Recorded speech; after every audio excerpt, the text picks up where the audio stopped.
भाई जो गुरु वचन पे डट गे, कट गे फंद 84 के। जो इस पुस्तक को पढ़कर दीक्षा लेकर मर्यादा में रहकर साधना करेगा, उस परिवार में कभी अकाल मृत्यु नहीं होगी, वो परिवार सदा सुखी रहेगा। इस पुस्तक को पढ़ने से उजड़े परिवार बस जाएंगे, क्योंकि पुस्तक को पढ़ने के बाद ज्ञान होगा, ज्ञान के बाद में सतगुरु से उपदेश लेगा, और उपदेश लेने के बाद फिर वो आत्मा जो पहले चैन समोकर था, सिगरेट पे सिगरेट, तमाकू पे तमाकू पिया करता था, उस आत्मा को यदि कोई दूसरा व्यक्ति भी सिगरेट पी रहा होगा, बीड़ी पी रहा होगा, धुआं से नफरत हो जाएगी, धुआं से नफरत है। आप पहले कितनी ही शराब पिया करते थे, अब आपको शराबी से नफरत हो जाएगी, शराबी से। क्योंकि सतगुरु उपदेश के बाद अपने भगत के घट में बैठ जाता है, और जब सतगुरु अपने भगत के हृदय में बैठ जाता है तो यह काल वहां से बाहर निकल जाता है। क्योंकि हमें हर प्रकार के कुकर्म करने की प्रेरणा काल करता है, और जब सतगुरु काल को भगत के घट से बाहर निकाल देता है और स्वयं विराजमान हो जाता है, तो फिर भगत के अंदर ये कुप्रेरणाएं नहीं उठती हैं, और भगत उन सभी विषय विकारों से, उन व्यसनों से, उन बुराइयों से बचकर अपने जीवन को सुखमय बना लेता है। इस पुस्तक को पढ़ने से उजड़े परिवार बस जाएंगे। जिस परिवार में यह पुस्तक रहेगी, इसको पढ़ेंगे, जिस कारण से नशा अपने आप छूट जाएगा, क्योंकि इसमें ऐसे ऐसे प्रमाण हैं जो आत्मा को छू जाते हैं।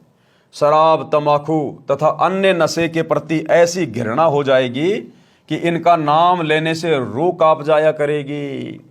पूरा परिवार सुख का जीवन जिएगा, जीवन का सफर आसानी से तय होगा, क्योंकि जीवन का मार्ग साफ हो जाएगा, पूरा परिवार सुखमय हो जाएगा। कैसे?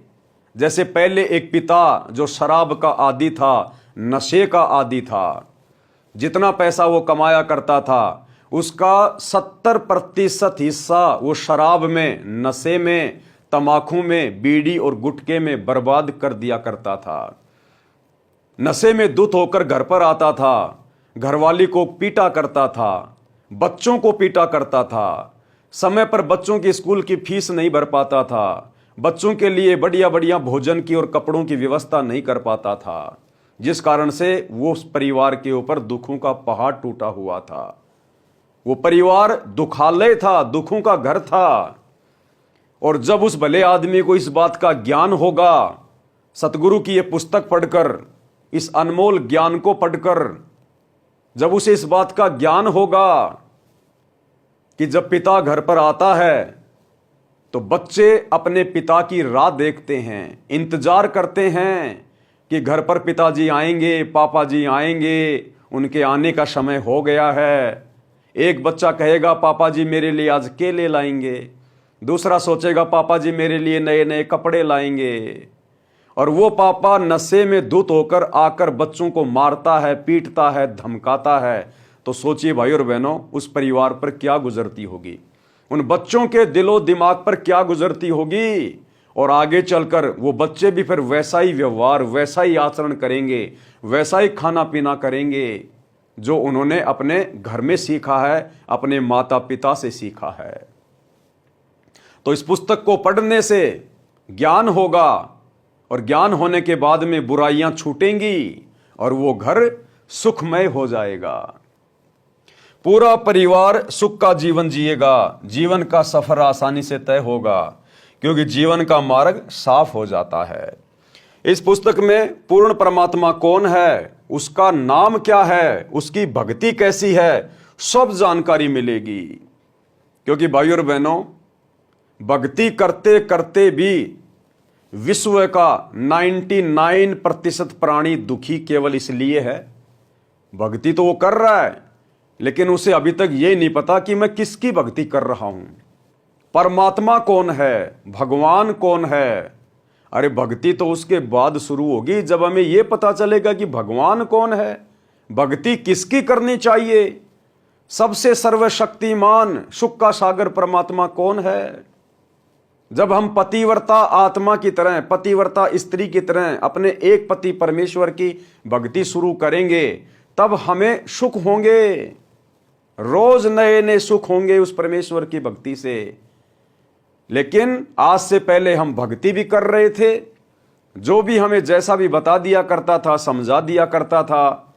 हम मंदिरों में भी जाते थे, मस्जिद में, तीर्थों पे, चर्चों पे, गुरुद्वारों में, कावड़ यात्रा में, कुंभ के मेले में, पैदल यात्रा में, लेकिन हमें कोई सुख नहीं, किसी भी प्रकार का। उल्टे दुख हमारे जीवन में आ रहे थे। क्यों?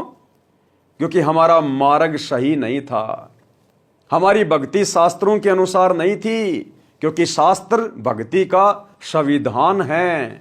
शास्त्रों में भक्ति के विषय में लिखा होता है, भगवान के विषय में लिखा होता है। और यदि हम शास्त्रों के विपरीत भक्ति करेंगे तो चाहे हम कितनी भक्ति कर लें, किसी भी देव महादेव की भक्ति कर लें, यदि हमारे भाग्य में दुख है तो दुख ही आएगा, और यदि सुख है तो सुख ही मिलेगा, चाहे आप भक्ति करो या ना करो। तो सबसे पहले तो हमें यह पता होना चाहिए कि परमात्मा कौन है जिसकी भक्ति शुरू करें। आपने नाम सुना होगा साईं बाबा। लाखों करोड़ों की संख्या में लोग उनके मंदिर में जाते हैं, उनको मानते हैं, उनको पूजते हैं, बृहस्पतिवार का व्रत करते हैं, लेकिन किसी को नहीं पता कि परमात्मा कौन है। वो साईं बाबा इतने लंबे समय तक जिया, लोगों को उपदेश दिया करता था और हमेशा एक ही बात कहा करता था, सबका मालिक एक। ऊपर को उंगली करके क्या कहता था? सबका मालिक एक। लेकिन उस साईं बाबा ने अपनी जिंदगी में अपने किसी भी भगत को यह नहीं बताया कि उस सब के मालिक एक का नाम क्या है, वो कहां रहता है, वो कैसे मिलेगा, उसकी भक्ति कैसे शुरू करें। उस साईं बाबा ने जिंदगी में कभी नहीं बताया, क्योंकि उसको खुद नहीं पता था कि सबका मालिक एक कौन है, कहां रहता है, क्या उसका नाम है। उसने अपनी जिंदगी में जैसे भी सुख या दुख भोगे, उसके भाग्य में जैसा लिखा था उसको वैसा। जो गुरु बचन पे डट के, कट गए फंद 84 के, कट गए फंद 84 के, कट गए फंद 84 के।